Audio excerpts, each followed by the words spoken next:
মঙ্গলবার থেকে উত্তাল খুলনা বিজ্ঞান ও প্রযুক্তি বিশ্ববিদ্যালয়। কুয়েটের ছাত্র রাজনীতি নিষিদ্ধ হলেও সদস্য সংগ্রহের নামে তৎপরতা শুরু করে ছাত্রদল।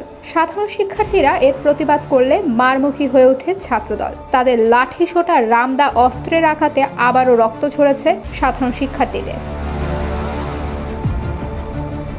কুয়েটের এমন পরিস্থিতির পর এর উত্তাপ ছড়িয়ে পড়ে সারা দেশে। ঢাকা বিশ্ববিদ্যালয়ে প্রতিবাদ মুখর হয় সাধারণ শিক্ষার্থীরা। বৈষম্য বিরোধী ছাত্র আন্দোলন সহ সাধারণ শিক্ষার্থীদের এমন প্রতিবাদের মুখে অনেকটাই কোণঠাসা হয়ে পড়েছে ছাত্রদল। প্রশ্ন উঠেছে, ছাত্রদলের অস্ত্র নির্ভর রাজনীতি কি আবার ফিরছে ক্যাম্পাসে ক্যাম্পাসে? কুয়েটের সাধারণ শিক্ষার্থীদের উপর হামলায় জড়িত ছাত্রদল, যুবদল সহ বিএনপির অঙ্গ সংগঠনের সঙ্গে অন্তত ২৭ জনের পরিচয় নিশ্চিত হওয়া গেছে।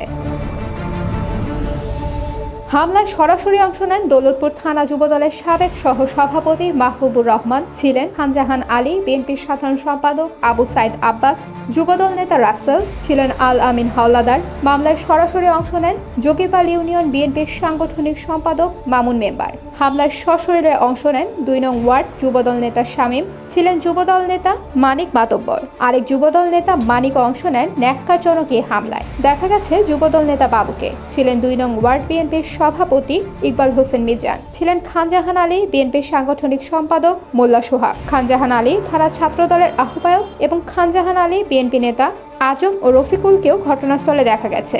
হামলায় অংশ নেন যুবদল নেতা মাসুম খান ও রফিকুল। ২ নং ওয়ার্ড বিএনপির সভাপতি শওকত মীর হিটলুকেও দেখা গেছে হামলার সময় ঘটনাস্থলে। অস্ত্র হাতে দেখা গেছে স্বেচ্ছাসেবক দলের নেতা জসিমকে, যে ছবিটি এরই মাঝে নেট দুনিয়ায় ভাইরাল। হামলার সময় ঘটনাস্থলে আরও দেখা গেছে খানজাহান আলী, থানা স্বেচ্ছাসেবক দল সভাপতি হেলাল, যুবদল নেতা জাহিদ, শহীদ, আরিফ, খানজাহান আলী ছাত্রদলের সাধারণ সম্পাদক বিপ্লব, যুবদল নেতা রবিউল, খানজাহান আলী ছাত্রদল নেতা রাকিব, ২ নং ওয়ার্ড যুবদল নেতা মামুনুর রশিদ মুন্না এবং ২ নং ওয়ার্ড যুবদল নেতা আলাউদ্দিন পাটোয়ারিকে।